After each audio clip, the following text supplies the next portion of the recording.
on your country if you're going to have war. To a large extent, they've been borne by the country. As an example, we have virtually no inflation, and yet we've taken in hundreds of billions of dollars.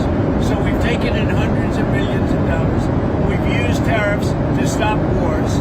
You look at India and Pakistan, look at so many wars they stopped just by saying, I'm going to impose tariffs on your country if you're going to have war. So if tariffs in that are case, increasing prices. yeah, in that case it was nuclear war.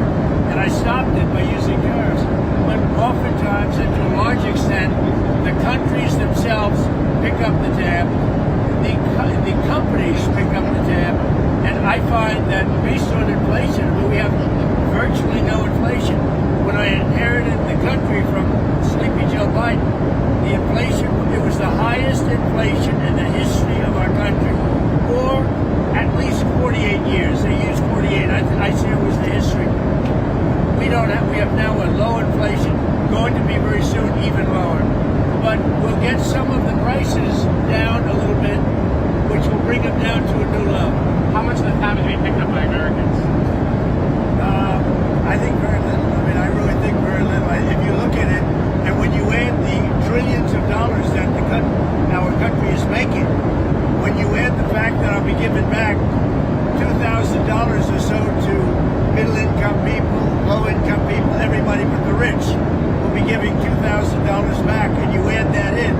When you add the fact that our country is extremely rich and we have no wars and we're respected again, when you add the fact that when China was threatening to us in terms of rare earths, I was able to solve it just by putting tariffs on China, and we made a deal a week later. When you add all of the benefits, the single greatest thing we have right now is the use of tariffs, and I use them properly.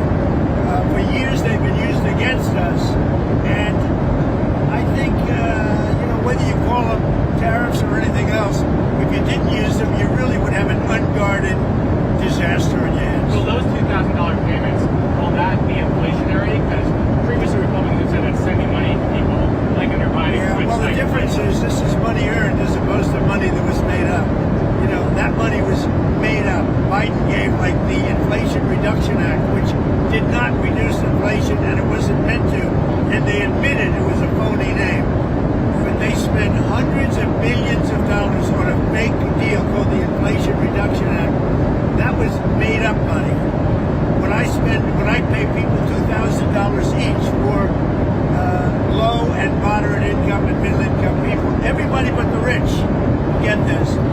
That's not made up, that's real money. That comes from other countries, yeah. Speaking of China, since you made the deal, since you struck the deal with them, has the Chinese agreed to actually purchase any soybeans? Have they locked in any soybean purchases? Yeah, and they're in the process of doing it. We spoke to them today.